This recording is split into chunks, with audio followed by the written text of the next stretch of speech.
అలాగే ఉండండి చెప్పేదాకా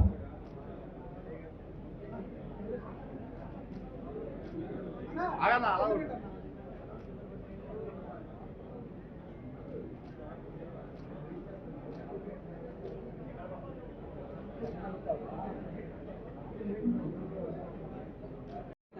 మేనిఫెస్టోని మేమందరం కూడా నేను మరి నా తోటి కార్పొరేటర్స్, వైఎస్ఆర్సీపీ సీనియర్ నాయకులు, మరి మాజీ కార్పొరేటర్స్, డిప్యూటీ మేయర్స్ అందరం కూడా, మహిళా నాయకులు అందరం కూడా పాల్గొని ఈరోజు మేనిఫెస్టోని విడుదల చేయడం జరిగింది.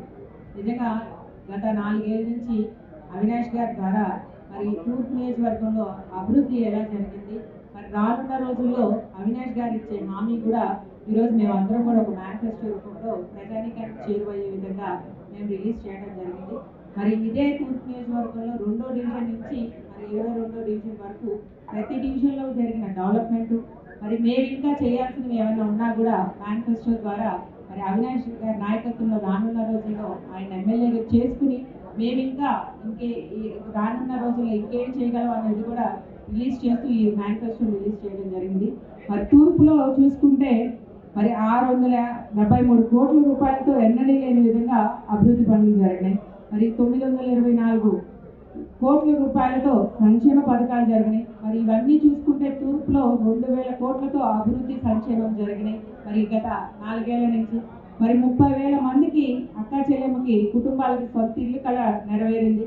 కొండ ప్రాంత ప్రజలందరికీ కూడా నీటి సదుపాయం కానీ, మరి మెట్ల మార్గం అభివృద్ధి కానీ, రైలింగ్ నిర్మాణం కానీ ఇవన్నీ కూడా అవినాష్ గారి నాయకత్వంలోనే, మరి ఒక వాటర్ ప్లాంట్ ట్యాంక్ నిర్మిస్తాం కానీ ప్రతి ఒక్క కొండ ప్రాంత వాసులు కూడా అవినాష్ గారు గతంలో దేవినేని నెహ్రూ గారి తర్వాత మరలా మా వంక చూసింది ఎవరైనా ఉన్నారంటే అది వైఎస్ఆర్ ప్రభుత్వంలో అవినాష్ గారి నాయకత్వంలోనే మేమందరం కూడా ఇంత అభివృద్ధి జరిగింది. మరి ప్రతి చివరి గుమ్మం వరకు కూడా కొండ ప్రాంతానికి వెళ్ళారు.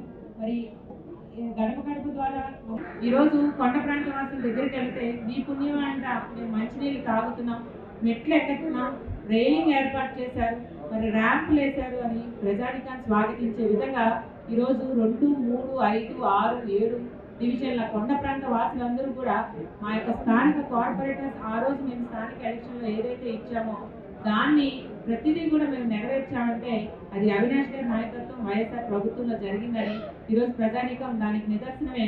ప్రతి ఒక్కరు కూడా ఆదరిస్తున్నారు. మరి ఇంకేమన్నా ఉన్నా కూడా అవినాష్ గారి మీద నమ్మకం, భరోసా ఉంది కాబట్టి మరి ఏమున్నా చిన్న సమస్య చెప్తున్నారు వాటిని కూడా మేము నెరవేరుస్తాం, పర్యవేక్షిస్తామని మేనిఫెస్టో రూపం ద్వారా ప్రజానికానికి ఇవ్వడం జరిగింది.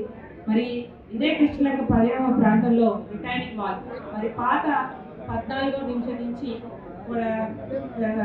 కృష్ణలంక ప్రాంతం బస్ స్టాండ్ వరకు కూడా 2 విడతలుగా, ఎందుకంటే రిటైనింగ్ వాళ్ళు గతంలో కట్టిన నాసిరిక రిటైనింగ్ వాళ్ళ వల్ల 15వ డివిజన్లో ఎంతగా ఇబ్బంది పడి వరద ముప్పు ప్రాంతం అయిపోయి వరద వచ్చి ప్రజానికం మునిగిపోతే మరి గోబీ కాణాలు పేరుకే ఉండేవి ఈరోజు ప్రశాంతంగా వాళ్ళందరూ కూడా పనిచేసుకునే విధంగా షెడ్లు ఏర్పాటు చేయడం, రోడ్లు ఏర్పాటు చేయడం, వాళ్ళకి కావాల్సిన సదుపాయాలు ఏర్పాటు చేసిన నాయకులు ఎవరైనా ఉన్నారంటే అది అవినాష్ గారే అని ఈరోజు అందరూ కూడా చెప్పుకునే విధంగా ఉంది. కాబట్టి ప్రజానికం తీర్పు ఇస్తున్నారు. తప్పకుండా మరొకటి దేవినేని నెహ్రూ చారిటబుల్ ట్రస్ట్ ద్వారా అవినాష్ గారు ఎంతో మందికి తోపుడు బళ్ళు కానీ, విద్యకు కానీ, మరి ఎంతో నియోజకవర్గంలో పలు సేవా కార్యక్రమాలు నిర్వహించడం జరిగింది. మరి బ్రహ్మరాంబపురం ప్రజానికాన్ని ఎన్నో విధాలుగా ఎన్నో ప్రభుత్వాలు వచ్చినా ఎన్నడూ లేని విధంగా మరి చెప్పారంటే చేశారనే విధంగా జగన్మోహన్ రెడ్డి గారి నాయకత్వం ఉంటుంది. కాబట్టి మరి అవినాష్ గారు పలుమార్లు నేను మాట ఇచ్చాను అని సీఎం గారి దగ్గరికి వెళ్ళడం, అదైతే బ్రహ్మరాంబపురం కాలనీలో ప్రజానికానికి వాళ్ళకి మాట ఇచ్చారు కాబట్టి ఆ భూమిని కూడా వాళ్ళకి రిజిస్ట్రేషన్ సౌకర్యం కల్పించిన ఏకైక నాయకుడు ఎవరైనా ఉన్నారంటే అది జగన్మోహన్ రెడ్డి గారు, అవినాష్ గారి నాయకత్వంలో ఈరోజు భ్రమరాంపురం ప్రజానికి అందరూ కూడా సంతోషం వ్యక్తం చేస్తున్నారు. మరి అదే రెల్లీస్ కాలనీలో ఎప్పుడో దేవినేని నెహ్రూ గారి వల్ల వారందరూ కూడా చిన్న భూమి ఏర్పాటు చేసుకుని ఉండటమే జరిగింది. కానీ వాళ్ళకి ఇప్పటికీ కూడా గత 30 ఏళ్ల నుంచి ఒక పట్టా కానీ పెళ్లిళ్ళు చేసుకోవాలన్నా ఏదైనా లోన్ ఏర్పాటు చేసుకున్నా అలా ఉండిపోయిన వాళ్ళు ఎలక్షన్స్కి వచ్చి ఎంతోమంది చెప్పి వెళ్ళిపోయే వాళ్ళే. కానీ అవినాష్ గారు నేను ఎలక్షన్స్ ముందే మీకు చేసి వస్తానని చెప్పి ఈరోజు ఆ రెల్లీస్ కాలనీ ప్రజానికాన్ని అందరికీ కూడా పట్టాలు ఇవ్వటం జరిగింది. మరి ఇన్ని మంచి కార్యక్రమాలు చేసుకుంటూ అవినాష్ గారు ఎన్నో విధంగా 673 కోట్లతో అభివృద్ధి చేశారు. మరి 924 కోట్లతో సంక్షేమం అందించారు. కాబట్టి ప్రతి ఒక్కరు కూడా తూర్పు నియోజకవర్గంలో ఒకటే అంటున్నారు. మరి పోలీస్ కాలనీలో కూడా 16వ డివిజన్లో పట్టాలు రావన్న వాళ్ళకి కూడా పట్టాలు ఇప్పిస్తాం అనేది అవినాష్ గారి నాయకత్వంలో జరిగింది.